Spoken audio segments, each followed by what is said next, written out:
How's it, everyone? Hope you're having an amazing day. Welcome to How's It Cousins. This is the podcast where we take a look at the unique people of the world and the interesting things they do. We talk about them, we relate to them, and hopefully we can help you, the listener, relate to them as well. On today's episode, we're gonna chum the happy birthday a little bit, but hopefully we release this on time. We're gonna take a look at one of comedy's most iconic faces, and that is Mr. Eddie Murphy. Yo, how's it, Chris? Are you talking about Eddie Murphy? I'm down to talk about Eddie Murphy, man. Let's do it. Aloha, Alvin. Thanks for jumping in to the Eddie Murphy podcast. Yeah, man. I'm always down to talk to you. It's always fun. Let's do it. All right. So I want to remind everyone before we get started that you are listening to the How's It Network. We are broadcasting live on twitch.tv/How's It Network. So if you want to check us out, you want to interact with us, you can check us out live over there. And we shall always post it up on our social media when we're going live, so you can have fun with us in the chat. If you want to see more, you can follow our podcast feeds on all the popular podcast services: iTunes, Google Play, Spotify, Stitcher, anything other like. Check out housetnetwork.com for all the latest goings on that we got. Alvin, you got anything you want to pump up before we jump into the show? Yes, my name is Aloha Alvin, and you can find more of me at alohalvin.com. Now, we are talking Eddie Murphy, and he is one of the original, we'll say, kings of comedy. Got his start on Saturday Night Live in the early 80s, and then went on to a whole bunch of amazing movies, Coming to America, 48 Hours, Beverly Hills Cop. One could say that he is one of the original pioneers in the space, but really he was in the right place at the right time, to where certain forums of media were showing comedians who were initially just stand-up, but they got their chance to be on the small screen and then the big screen. And he definitely reaped the benefits of that time period. I will say this. There are various SNL people who are on SNL, and I enjoy them. Then they try to make the leap to movies. And you know what? Just putting it nicely, doesn't always work. It just doesn't. I agree there, right? Is there any SNL person can you think of right now who doesn't quite make the leap to movies? Ooh, interesting. That's a tough one, right? Well, okay, I see the juice part about this is I can't name him.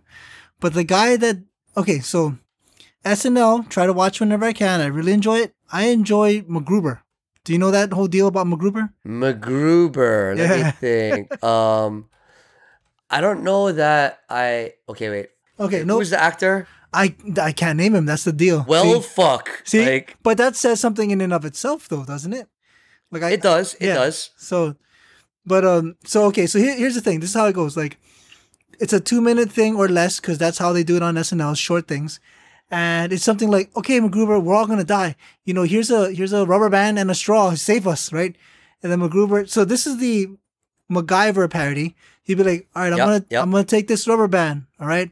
I'm going to fling it like this. Hey, look, a bird. Dude, focus. We're going to die. Yeah, but look, I got the bird. No, dude, seriously, please focus. And it ends on an explosion because they all die. See, it's just him being unable to be MacGyver. The reason why I say all that is, you know what? I laugh at that. I like it. I enjoy the 2-minute version of that. Having said that, making that into 2 hours, not easy. That's a beast. And I still have yet to see that movie. People I used to see movies with, I'd tell them, hey, I want to see MacGruber. And they're like, no. And then I hear bad reviews and I'm like, oh, damn it. For better or worse, I've never heard of a MacGruber sequel. So that would be an example. I like him. He's a funny man, but I don't think he made it into movies too well. Interesting. Yeah. So I guess that is a thing of the Saturday Night Live. It's a comedy sketch show, right? And they portray their own little 5-minute little acts. But does that translate to the small screen or the big screen? I don't know. So it's interesting to say that because some of them make it, some of them don't. Some of them make it beforehand and then translate to Saturday Night Live. Who knows, right? Interesting. Yeah. Eddie Murphy, apparently one who made it all the way through. Yes. So it's funny. When I think of Saturday Night Live, the first thing I think of, ironically, is Lonely Island. Yes, dude. I was going to Andy go there Samberg. too. Yes. No, yeah. Yes. So now Andy Samberg, Brooklyn Nine-Nine, great. But has he been in a major motion picture movie and hit it big? Maybe not. Ooh, interesting. Does it make him any less funny or any less enjoyable? I don't think so. That's just my opinion. I enjoy him as well. Yeah. All right, Chris, I gotta throw this at you, man. So I believe the first big Lonely Island thing was Lazy Sunday. Do you know that song? I will say that I know it, but I can't recall it at the minute. Okay. I love it. It's just really enjoyable. Do you remember the ambiguously gay duel? Do you remember that? Yes, 100%. That was a thing back in the day. Totally a thing. So there was a guy who used to do that. I forgot his name. But let's just say the man in charge of that, he was doing animations and all that stuff, right? People enjoyed it. Then one day, Lonely Island does Lazy Sunday. And Andy Samberg and I think it was Chris Parnell, they're like, bro, that was fun. Okay, whatever, let's work on the next thing. And the man behind Ambiguously Gay Duo was like, do you have any idea what you just did? And Andy Samberg's like, I don't know what. What's the big deal? He's like, dude, you don't even know. Watch. Just wait. And you know what? His prediction was correct. The beats are on point. The lyrics are funny. Everything works. And then Andy Samberg in an interview later on, he was like, you know, I kind of hate the music videos. And I guess the reporter's like, why is that? He goes, because every week we have to crank one now. Like the producers are like, make a new one again and again, you know? So I'm not going to lie. I feel like you said this on a previous episode. Did I? Oh, I'm sorry, man. I feel like this came up, but I mean, I'm not going to hate on it, but it sounds very familiar to me. Yes. Especially having edited the last few episodes. I feel like I've heard this, but I'm good with it. Okay. Anyway, let's go to Eddie Murphy, right? So he was on Saturday Night Live in the 80s, and I think that was, well, I mean, not counting stand-up career, he had a stand-up career prior, and that in and of itself influenced a lot of stand-up comedians because that's how a lot of them get their start, doing stand-up in New York or wherever it is that has the popular little clubs to do your thing. And then making it onto TV is the next big milestone to make. So while on Saturday Night Live, you know, he did a bunch of skits and met a bunch of people. That is when he was approached by other, you know, by directors like, or other actors like Nick Nolte or whoever else to do his movies and his TV shows that followed. So it's interesting to see that Saturday Night Live being the hub of how these talents are able to express themselves and get on to the exposure-ridden screen. It's an interesting point that you're saying, like, that's how they get out there. Because I think it was SNL. So, okay, so some shows, if you want to be, like, the main actor or whatever, you get cast that way, and that's just how it goes, and enjoy being in the spotlight, you know? But on SNL, apparently, if you see a guy in a skit, he's the guy who wrote the skit. That's not always the case, but that's largely the case. Really? Yeah, I've heard that more than once. If you keep seeing the same guy, it's because he's a badass writer. Well, there's a flip side to that, which is he made friends with all the badass writers. But no, that's very common. Wait, so are you saying that Celebrity Jeopardy was written by the same person the whole time through? Because that lasted a long ass fucking time. That's a hard call. I can't say that for sure. But someone involved, in theory, from what I've heard, it would be, yes, one of them. So it could have been, it could have been the quote unquote Alex Trebek. It could have been someone else. But I've heard, okay, so this is one I saw recently, and I'm just going to spoil it because who cares, why not? Do you know who Cecily Strong is? She's a woman. Sadly. Okay, that's okay. Okay. She's a woman on SNL. So this is the premise, okay? Her friends are playing like a board game night or something, and then she comes in with her new boyfriend, and the girls are like, "Oh man, why are you bringing your boyfriend?" And she's like, "Well, we're trying to have a baby, you know, that's what we're doing." What the fuck? This is gonna get weird. It's super weird. So he's an older gentleman on a wheelchair, and like they start doing things in the room, like just stuff like, it's just really off. Doing things, huh? Yes, in the room. It's really out there. Yeah. It's pretty funny, but it's way out there. So anyway, The thing I read about that skit later, because it's hilarious. Cecily is super awkward, right? Like, guys, support me. I'm trying to have a baby. You know how important this is. Totally straight face while everyone's laughing. Of And course. and then it came out later that she wrote that thing, which makes perfect sense. Oh, See what I mean? okay, okay, Yeah. okay. So there's the three friends sitting on the table playing cards, but there's also her. Like, the largest speaking role was hers, and it was hers from what I read. I mean, it's possible someone else gave her the credit and was wrong, but I believe that to be true. I've heard that more than once. All right, Yeah. all right. So like Eddie Murphy, didn't he have a green skin guy? I don't remember the name of that character. Green skin guy. Yeah. Played a green skin character on Saturday Night Live. Yes, I want to say there was a weird alien thing. Oh shit! Not I Coneheads. gotta look that up. But okay, I might be confusing it.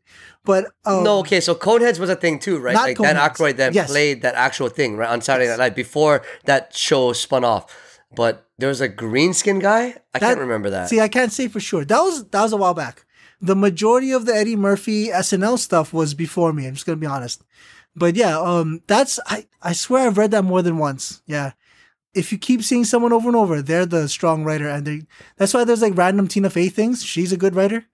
So, Yes, I yeah. mean she makes fucking entire movies, right? I love Tina Fey. Yeah, I'm a huge. Oh, it was great. Mean Girls. yeah. Oh, We're gonna so good. We'll embarrass ourselves on the internet right now. Mean Girls is awesome. I'll say it right now. Hate me now, chat and internet. Mean Girls is pretty dope. Yeah, I enjoyed it. Definitely. Yeah. So let's move out of SNL for a second. And the first kind of major thing that Eddie Murphy had after his time there was Beverly Hills Cop. Do you remember Beverly Hills Cop? Oh, okay. I'll say it to you this way. For the longest time, I remember people would ask me, "Do you like techno music?" And I'm like, "I don't know, I guess." And then it dawned on me that one of my favorite songs from before, and one of my first favorite songs, was the Beverly Hills Cop. Yeah, oh my god! Okay. Wow. It just brought. I'm smiling right now. It was just That's so on the internet right now. I just did that. Just saying. good job, nice. Yeah. But yeah, that alone, like the music alone, I enjoyed. I remember watching it, laughing. I remember everyone else loving it. It was a thing. Weren't there like 3 of them? It's ridiculous. Right? I'm looking it up as we speak. There's at least 3 of them. Okay, because I know there's more than one, and there you go. There's at least- definitely apparently there's 4 of them. Oh, damn! I believe that. I'm willing to bet number 4 is shitty though. Just saying. Ooh, well, I mean, okay. So actually, on AlohaAlpha.com, I've been writing about trilogies, and that's something I was gonna post later. Essentially, it's hard, man. It's hard to work it down. It's hard to keep it. I agree. It is. So still good. I still applaud him. Anyway, Yeah. Beverly Hills Cop, such an iconic movie. The idea is that, Eddie Murphy comes in, he's from Detroit. He gets shucked up in Beverly Hills after the murder of his friend, and he's completely out of his element. And then Judge Reinhold is a super, white dude who plays Billy Rosewood, and they gotta, watch him because he's this rogue cop that does some crazy shit, right? And it just keeps on going, and it's super cool. And for its time, this movie really holds up. If you watched it now, it would be still entertaining. Nice. I can see that. You know what? It's been a while. I should go dig it up. That would be fun. Yeah. I think you should. Okay. Well, all right. I feel like we're kind of already living this question, but I'm gonna throw it at you anyway. Favorite Eddie Murphy movie? Oh, goodness. Okay, we're going to go there now, this early in the show. Holy shit. Okay, so I'm not going to lie. I would have said Coming to America because that's an older one. And from what I saw back when I saw it, it was entertaining, but I was really young then. Sure. So I don't think that's a fair portrayal. I'm just going to go ahead and jump in there and say Nutty Professor. Oh, nice. Okay. That is the one with Janet Jackson, right? Is she in there? I don't know. Okay, that's fine. Continue, please. Yes. It's just like him playing the multiple characters, I think is super cool. And him being in the fat suit, him playing, not just, I'll say multiple characters, but like multiple personalities, right? Yes. In the same movie. I thought that was super cool. At the time, it wasn't a hugely popular genre. Like no one else had done that, to my knowledge, if I remember correctly, at that time. So when it happened, I thought that was super cool that he jumped in there and did like the multi-shot thing with him in different personas in the same shot, in the same camera shot. The funny thing is that is a very clear visual in my mind, his face many times. And then I thought about it, I'm like, I can't name something else like that. I mean, the closest thing to come to mind right now would be Tyler Perry, but then he's only like two people, right? To my knowledge, he plays Medea and he plays someone else maybe, but it's not like 7 people at a dining table, right? See, I don't actually know the answer. I got to think about that for a second. Okay. Because it's the whole like Tyler Perry's movie, right? Like, he's headline in the movie itself. So who knows like what he actually plays in the movie because he's actually the producer. True. Okay. But yeah, nice. For the record, I'm going to say this not because you decided to not say it and then you mentioned it, but legit Coming to America. So that's I will. You? That's your thing? Totally coming to America. Okay. I will say this because you had a good point, right? Like you enjoyed it a long time ago. Would you enjoy it now? Fair question, right? I will say I watched it when I was crazy young. But then I did watch it again. I had a friend who kind of liked it or whatever. So let's talk about it. We're laughing about it. And you know what? Still hilarious. I loved it. People randomly quote the movie to me sometimes. I'm like, yes, still hilarious. Good stuff. It's very funny, honestly. I agree with you. So I'm going to chum this in there right now. Did you know that they're going to make a Coming to America 2? Ooh. I may have heard about it, but okay, well, hold on now. Is that even official or is that one of those? So from DeadlineHollywood.com will say they have already set a director Coming to America 2, bringing the starting gate to the sequel to the 1988 blockbuster. Eddie Murphy is going to reprise his role as Akeem. Nice. And supposedly it's a production begins this year. Okay, cool. I'm down. I'm totally down. I'm curious. I think that would be awesome if I'm being honest. That would be super cool. But Coming to America 2 is a thing and it's gonna happen apparently. The fucked up part though is that movies get announced super early. Agreed. In their life cycle. Yes. And they may or may not make it past that. Yes. But true. In this case, hopefully they do, I guess. For your sake, if you really like that movie, then yeah, Coming to America 2, apparently a thing. If they're shooting this year, then maybe by late next year, there's a release date. I don't know. Well, see, I've learned this the hard way, and it's funny because my friends just call me crazy, but I like to write down when release dates are because there's movies I want to see. It's just something to look forward to or whatever. I write them down. And then I think it was like Warcraft. I asked my friends, oh yeah, so it's coming out on the whatever day. And they're like, no, it's not. I'm like, I didn't make up that day. I got that day. I looked it up and that was the date. But then they moved the movie back, which is a known thing too. Oh, yeah, also true. Yeah, also true. You're right. So I would like to see it. And hopefully, it goes over well. This is me knocking on wood. Yeah. Okay. I'm in there. Okay, I just going to throw this out there for fun. Go ahead. Yeah, Coming to America. So there's a restaurant that is not McDonald's in that movie. So me and my friends would just randomly joke about it. It's like, hey man, I'm kind of hungry. I want to eat at McDowell's. It's like McDowell's. Yeah, they call it that. Yeah, it's the home of the Golden Arch. And oh my god, one of the characters was like, what do you mean Golden Arch? Golden Arch is no, one arch. It's just silly. Oh my god, it's just silly. Single arch. Yeah, oh exactly. My goodness. I loved it. It was funny. Okay, anyway. So I talk a lot about the engine, which is essentially the intentional crafting of a public image. I think that's a good way of phrasing it. So a long time ago, I don't know if I've ever actually sat down and watched Richard Pryor, but I've heard very good things and I've seen clips and he's a funny man. So here's the thing. One of the most famous Richard Pryor things. Okay, what happens in it? Okay, he has the mic. He's walking across the stage. It's not like on a stand where he stays in one place. Okay, yep. He's wearing leather. In his case, it might have been red leather, but there's definitely a style to it. It was very, I'll say, X-rated, at least R-rated at the minimum, right? Now, the reason why I mentioned that is someone was behind that engine, and I don't know that person's name, but someone was. And I say that because Eddie Murphy had a special. What was he doing? He held the mic. He walked across the stage. He was wearing leather as well. I think it was black leather.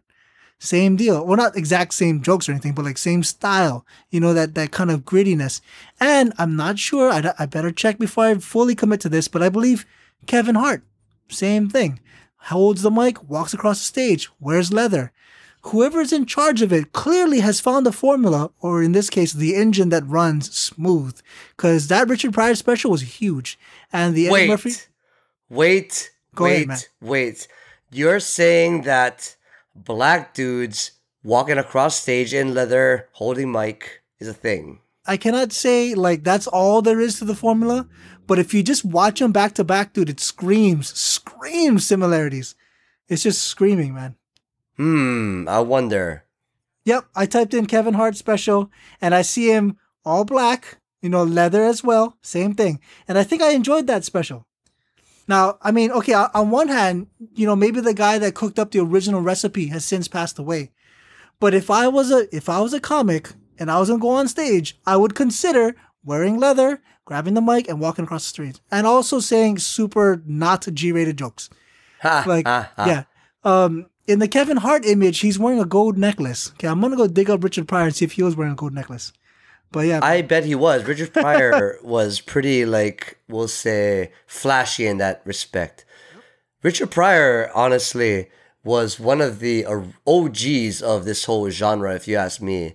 I'm not sure how many Richard Pryor movies you saw in the day. I've seen a few.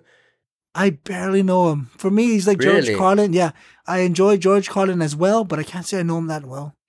But yeah, I mean, go ahead. No, that's all. That's just something I was going to point out. I don't know if you had any thoughts on that. To me, the engine is screaming. There's so many similarities.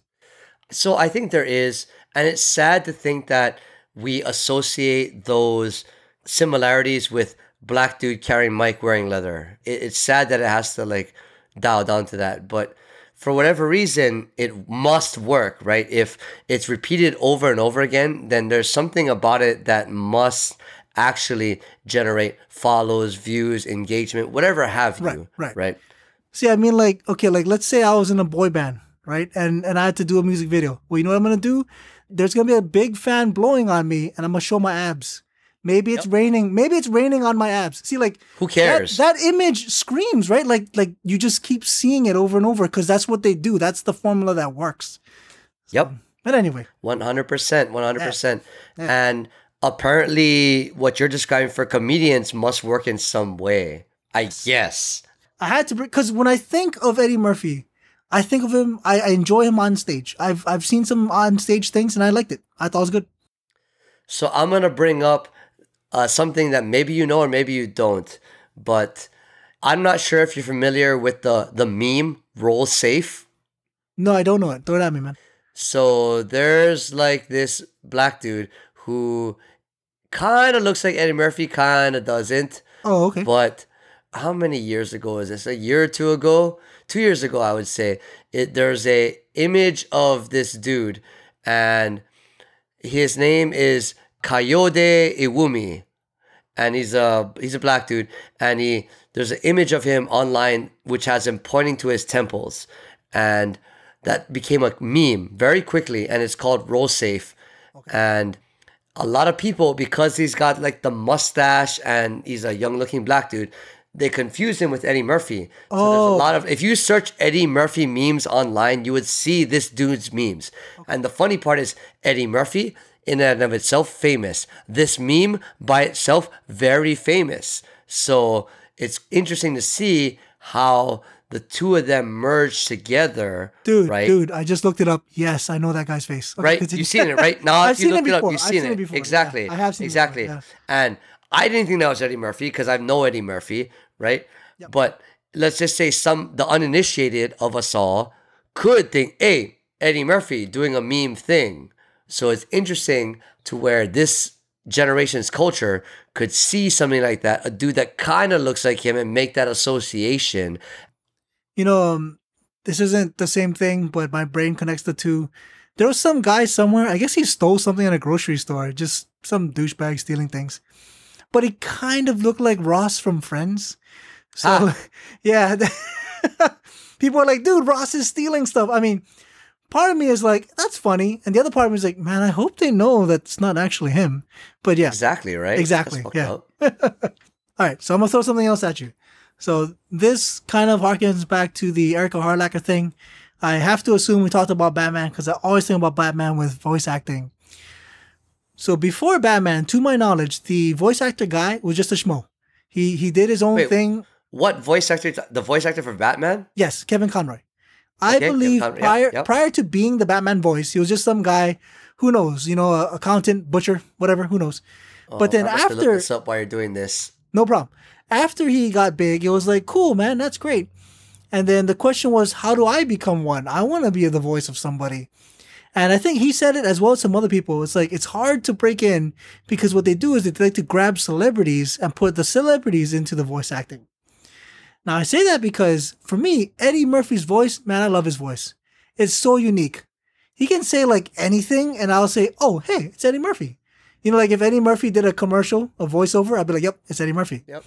So I think of him as the guy who's fun to watch because he's funny with body language as well. But, man, I loved him as the dragon in Mulan. Oh my God. That was so much fun. The donkey in Shrek? Yes. See, the funny thing is I didn't think about that until I looked at him. I'm like, oh man, that was him. And I loved him as the donkey too. Yeah, that was fun. That was fun. So it's interesting, right? Because you're right. We did an episode on voice acting in different mediums, especially with like English or Japanese dubs. That's a thing in and of itself. But just general voice acting and how the major mainstream media does like to portray their roles with these larger name actors, we'll say, so that draws attention toward their movie. And that's cool. I can't knock that, right? That's what they got to do. Yeah. But that doesn't necessarily mean that this talent is made for that medium. I'm not saying that people do bad. I loved Eddie Murphy as Donkey. Yes. All I'm saying is that voice acting and screen acting are two different things. Totally. And they take a slightly different skill set to do each one. For me, it's like, I know him as the guy, like, Beverly Hills Cop guy. Totally know him that. And then to hear him do so well in voices, I'm like, that's awesome. I applaud him again. It's good stuff. Now, that being said, after all that I said about it, if you're good at creating a character in your regular voice or in whatever you are doing, it wouldn't be as difficult to transcend that and then create a animated character or a fake character behind the mic without the camera either. Interesting. So I feel like that transition is not as hard as the other way, but I wouldn't know. I'm not in that industry. Fair point. I'm not sure either. To me, and I don't mean this as a dig because someone might take it that way. He's almost like Gilbert Gottfried to me in that way. Like instantly I recognize the voice and I smile when I do. I'm like, hey, I know that voice. Yeah, 100%. Yeah. So you never answered. Well, I guess you did. Okay. Never mind. Sorry. I was going to say you never answered the question of favorite Eddie Murphy movie, but you did. No, that's fine. Because the flip side of that equation is we kind of blew past this. However, Sparta is chilling over there. So first of all, yo, what's up? Second of all, favorite Eddie Murphy movie, man. Throw it down. Just for fun. We'll see if the chat drops in. But that's cool. That's cool either way. Don't worry about it. Okay, cool. No Anybody. Yeah. So let's go on to more, we'll say, recent things, right? Because Eddie Murphy, we said, did these great movies in the 80s and early 90s. And then there was like these crazy fucking things like Dreamgirls. There was, what was that space one? Oh, I totally forgot about Dreamgirls. Sorry, continue, please. Yes. No. All I'm saying is that yeah. It's interesting to think that, you'd go from The Nutty Professor 1, which I remember being fantastic and probably huge, to other movies like, we'll say, Little Miss Sunshine, Vampire in Brooklyn, Adventures of Pluto Nash. Do you know You remember Pluto Nash? I remember not the movie, that, but the fucking commercial for it, because we didn't see the movie, I remember, right? I remember the title. That's about it. Yeah. Exactly. So what do you think drives someone to go from these seemingly popular movies to just fucking anything under the sun that would just get him in the spotlight to maybe varying degrees of success? Okay. I'm going to throw this at you because I read this. This is a writer thing, right? Writer/movie making thing. So let's say I'm a dude with no budget, but I want Arnold. I want Arnold in my movie. Okay. Sure. So, but I have no budget. It's not going to be easy. So one way you approach them is you go up to Arnold and you say, hey man, I'm a filmmaker and I'd like you in my movie. So of course the question comes up, right? How much do you pay? Stuff like that. And then the response that the book recommends is, okay, so hold on now, because the money isn't the thing. But would you like to be in a movie where you don't have to be the guy you always are? You could be someone else. You could cry if you wanted to cry. Don't want to cry. That's fine too. I'm going to work with you and you will shine. You will be the main character, most lines, all that good stuff. You know, I'm going to work on your schedule. Between movies, no problem. You tell me when I should show up and I'll show up there. And this kind of speech I know has worked before, because there's movies where you're like, how they get that actor or actress in this? You know, like that should be millions and millions of dollars to hire that person. These other movies, which I'm not familiar with, I'm assuming had that ploy, at least part of it. So you're saying that they kind of chummed it with the idea of getting more, or the idea of the talent being the draw. Well, yes, but not just your name in the front, although that's part of it. I hearken it back to comic book writing. So as a writer, and then you talk to an artist, one of the things they recommend is you tell the artist, hey man, I want you to shine. I want you to shine. Let's talk about this. So here's a great example, okay? See, I have a story about spaceships. It's just how I write, man. My stories are spaceships all the time. So I go up to this artist and he's like, hey, what's up? How you doing? And I'm start talking to him. And then he says, Alvin, I love dinosaurs. And I'm like, dude, Savage Land. We're going to do an X-Men story. Boom. Boom. See, Yep. instantly, because the artist can draw spaceships, but he loves drawing dinosaurs. There's this line that I love, and it goes, it is easier to ride a horse in the direction that it is facing. I suppose that makes sense. I suppose it does. Who knows for those other things? Like, we don't know what was said behind the scenes, but that could have been it. You know, like, how'd you get Eddie Murphy? What the hell? So that could have been it. Definitely true. So to break it on, not a tangent, but slightly related, did you know that Eddie Murphy also had a singing career? Oh, I believe that, but no, I did not know that. Apparently, according to Wikipedia, is my source right now, wikipedia.com/wiki/Eddie Murphy, or sorry, wikipedia.org. Anyway, so Murphy had 2 hit singles, one called Party All the Time, which is produced by Rick James, of all people, and Put Your Mouth on Me. That's fucking weird. That's pretty direct. Okay. A little direct. I know, exactly. But anyway, he had a singing career, so he's a multi-talented type dude, right? So he threw himself out there in music as well. You know, if Party All the Time is what I think it is, damn, I've heard that many times. I didn't know it's him. I'm gonna have to look that up while we're at it. That's fascinating. I've heard that many times. If it's the one I'm thinking of, which is pretty cool. I'm willing to bet it's not the one you're thinking of. Oh, okay. That's my guess, but you know. Okay, fair enough.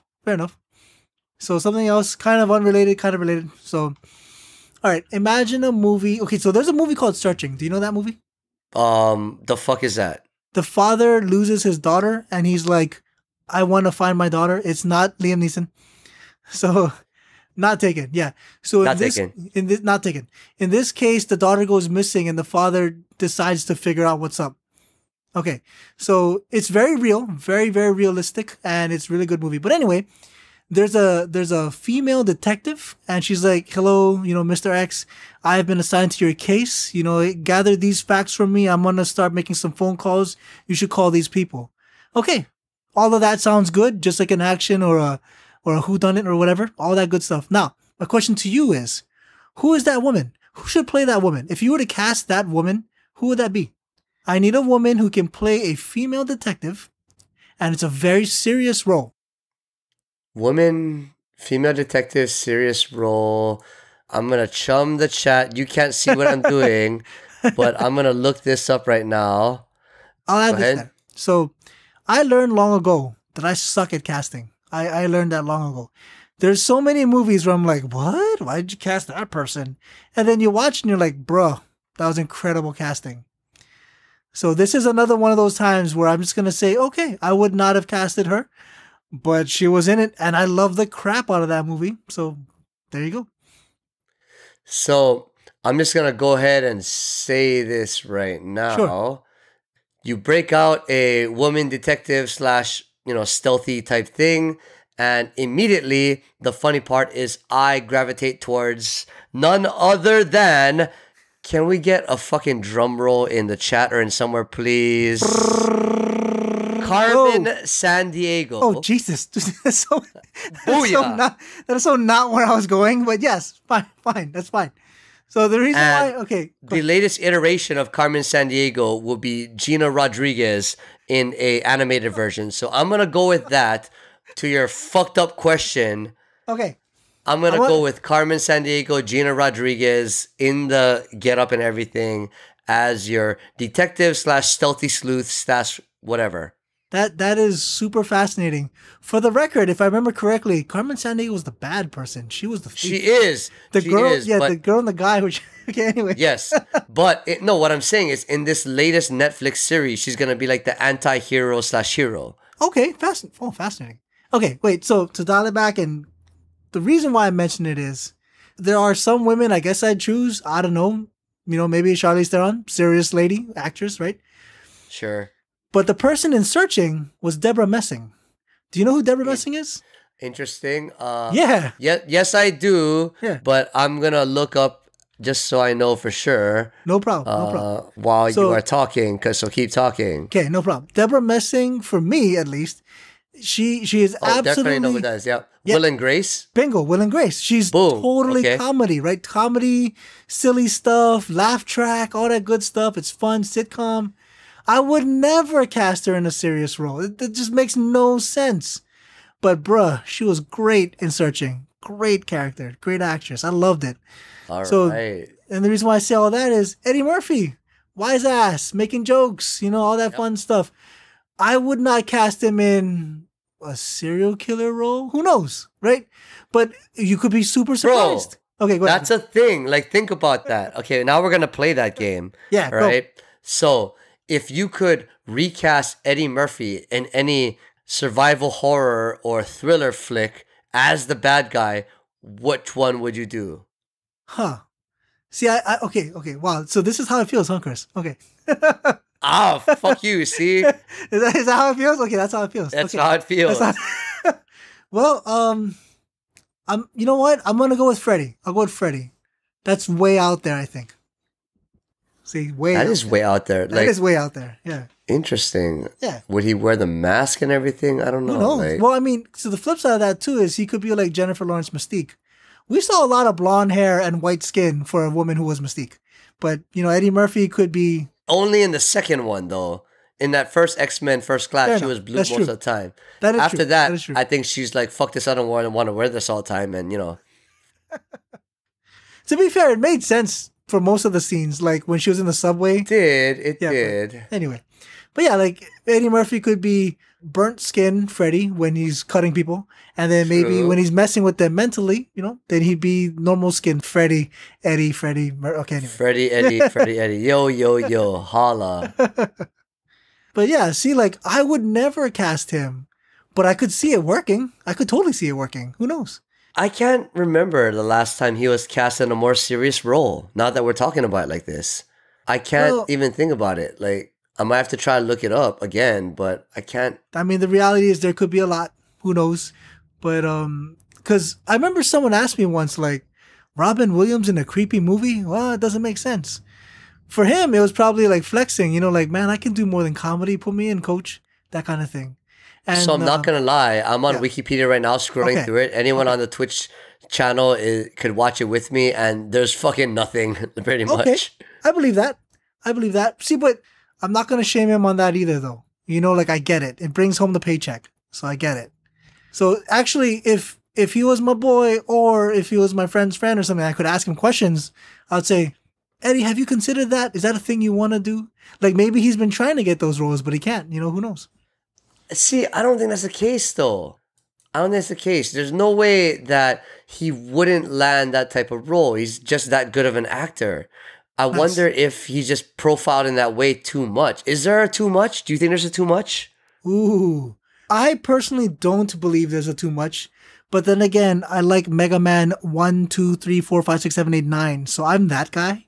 I like, if the formula works, run it. Some of us like to call that OCD, just saying. Little bit, yeah.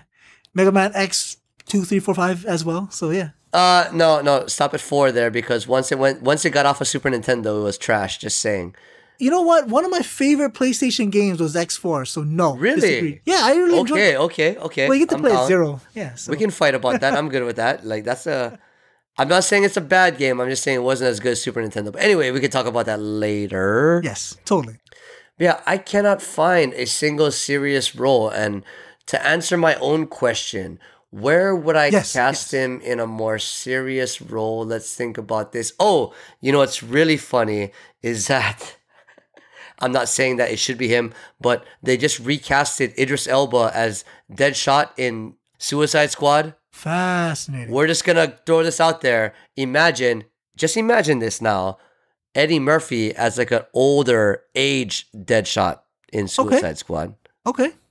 See, I could see it. I could run it. In my head, it's like, yeah, do it. See, I think I could run it. Like, like how I actually have a hard time with Will Smith in those more serious roles too. Oh, interesting. Did you see Suicide Squad 1? Yes, I enjoyed it. I enjoyed it too, but I don't believe Will Smith was one of the shining stars of that. That's just my opinion. Okay, hold up. Who would you assign that title to? Margot Robbie. And? So just her is what you're saying? Who is the dude that played... the fire guy? Yeah. Diablo, I think. Diablo, thank you. Yeah, exactly. Huh. See, my beef with that is, one, I love Diablo. I really did, actually. And two, not enough of him. So that's why I can't give him that title. He didn't have enough screen time. But what you got of him was actually good, right? Yes. All they had to do was flesh out his story a little more, the whole family thing, and then a little bit afterwards. Like, he could have been a very good character. I was waiting for it. Anyway, I wasn't sold on the Will Smith thing. I feel like they chummed him in there just because he's a high-paid dude. That's just my opinion. Huh. You know what? I'm going to look at it the other way, man. I enjoyed every part he was in, and I wanted more. Yep, I wanted more. Okay. Yeah. Okay, so nice. Fuck your Will Smith remembrance. Let's just throw Eddie Murphy in there as an older, age, grizzly fucking Deadshot. What do you think? I can see it. I can definitely see it. Yep. The daughter could be older, sad scene, who knows? Very sad scene, yep. Totally. Yeah. See, that's what I mean. Like, so have you seen A Quiet Place? I think that's what it's called. Okay, John Krasinski and... I don't know him as comedy at all. Whatever show he was on, I never watched it. Literally zero episodes. The Office? Oh, okay. Well, there you go. Yeah, I didn't watch The Office. Every guy I know is like... Dude, who the fuck are you? I know. Chat, podcast, internet, we're going to do this again. We're live on Twitch. This is going to be memorialized on iTunes. And we're talking about media. No Star Wars for 5 and 6. Yep. No Office, apparently. I know. And what was the last one I fucked you on? There's like a million things, man. There's so many things. 8 Mile. God damn it. Yes. Fuck. Okay. All right. Anyway, okay. I'm done for now. I'm done with my rant for a second. I was in a weird position that I could enjoy that film with zero other stuff going in my brain. And you know what? I thought he was great. At no point did I say, yeah, whatever, comedian, you're just trying to do something else, comedian. Like, never. I just bought it. He was a great father. Yeah. Have you seen that movie? No, but... it's a great movie too, yeah. But it just all fits. I loved it. It was great. It was really, really fun. Yeah. That's good. But yeah, see, stuff like that. Like, I never would have thought that. And the flip side is, if you came up to me and said, all right, Alvin, I know who I want in the main character role. I'm like, okay, who is it? This guy, he's a comedian. How dare you put your comedian in my scary movie, No, it was great. Yeah, it was great. Yeah. Well, that's good at least. That's good. I'm going to throw this down for you because for me, Jim Carrey, hands down, funny man. Love it. Funny all the time, or for the most part for me. I think it was beautiful, spotless. Eternal Sunshine of the Spotless Mind. Thank you. There you go. Dude, I thought that was great. And have you even seen the fucking movie? Maybe I have the wrong movie. How much comedy was in there? It's... I don't want to say half-half because it's not half-half, but there's some. But okay, hold on. It's a serious fucking, like, mind-bending movie, honestly. Okay, wait. I might be confusing that for something else. Was that the one where he said, I'm going to erase this girl from my memories? Yes. Yeah. That was a serious movie, wasn't it? Yes, it was very serious. Okay, yeah. He was great in it. You know? He was great in it. Yeah. Have you seen The Majestic? No, I don't know that. Oh boy, see, that's another one. Like, we'll draw that same comparison. Jim Carrey in his, we'll say Twilight years, but for comedy, it kind of was. He tended to go toward that kind of thing. Whereas Eddie Murphy, I don't know that he did. He kept doing silly shit, and then now Coming to America too. We'll see how it goes, you know. We'll see how that plays out. Okay. I have faith. I think it'll be good. Yeah.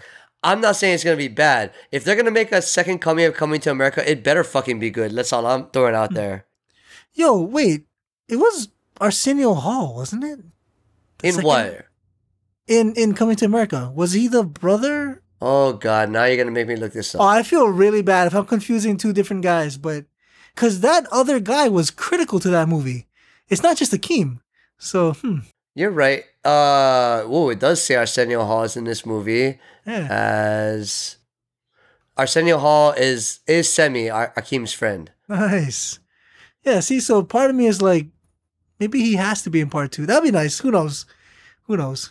I don't even know what I would do to see Eddie Murphy and Arsenio Hall in a movie in fucking 2019, 2020. That'd be fucking crazy. Just think about that shit for a second, right? That'd be fun. Yeah. Totally. Oh my goodness, that is out of control. Yeah, I mean, okay, so in general, I'm a big fan of Eddie Murphy. So I look forward to other stuff. That's cool. For instance, I never expected him to be the voice in Mulan.